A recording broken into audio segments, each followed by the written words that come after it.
ఇప్పుడు నేను కర్రీ చేస్తున్నాను, దోసకాయ టమాటా తాలింపు చేస్తున్నాను. ఎలా చేస్తున్నానో చూడండి ఒకసారి. హాయ్ అండి అందరికీ, welcome to S A tech food channel. First కొంచెం ఆయిల్ పోసుకుందాం. ఆయిల్ కొంచెం వేడెక్కింది. ఇప్పుడు ఆవాలు వేసుకుందాం. కొంచెం చిటపట అన్నాక కొంచెం జీలకర్ర వేసుకుందాం. ఇప్పుడు మనం కట్ చేసి పెట్టుకున్న ఆనియన్స్ వేసుకుందాం. కొంచెం కరివేపాకు,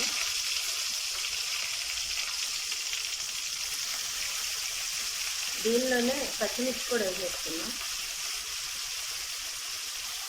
ఇవి మాడిపోకుండా కొంచెం కలుపుకుందా ఉందాం.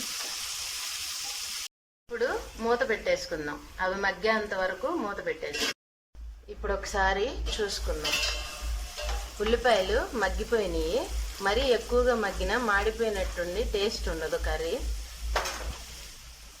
దోసకాయలు కోసుకున్నాం కదా, ఈ దోసకాయ ముక్కలో టమాటా ముక్కలో కలిపి వేసుకుందాం. ఎందుకంటే ఇది పులుపు ఇది పులిపే కాబట్టి రెండు వేసుకుంటే రెండు కలిసి ఈక్వల్గా చక్కగా మగ్గుతాయి. ఓకేనా?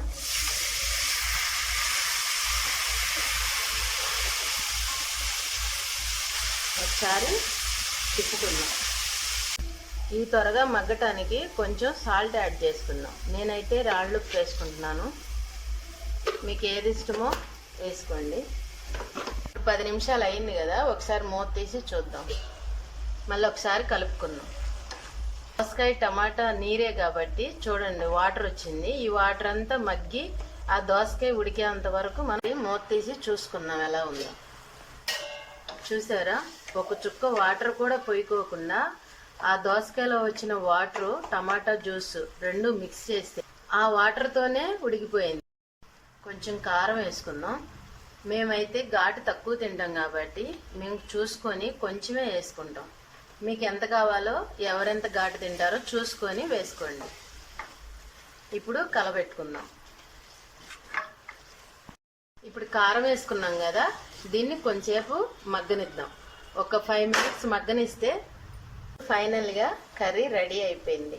వెళ్ళి టేస్ట్ చేద్దాం. అబ్బా, ఎంత స్మెల్ బాగా వస్తుందో. ఇప్పుడు మనం చేసిన దోసకాయ టమాటా తాలింపు రెడీ అయిపోయింది. టేస్ట్ చేద్దాం, వచ్చేయండి. మా ఛానల్ని లైక్ చేయండి, షేర్ చేయండి, సపోర్ట్ చేయండి. నేను చేసిన కర్రీ మీరు కూడా చేసి ఎట్లా ఉందో కామెంట్ చేయండి.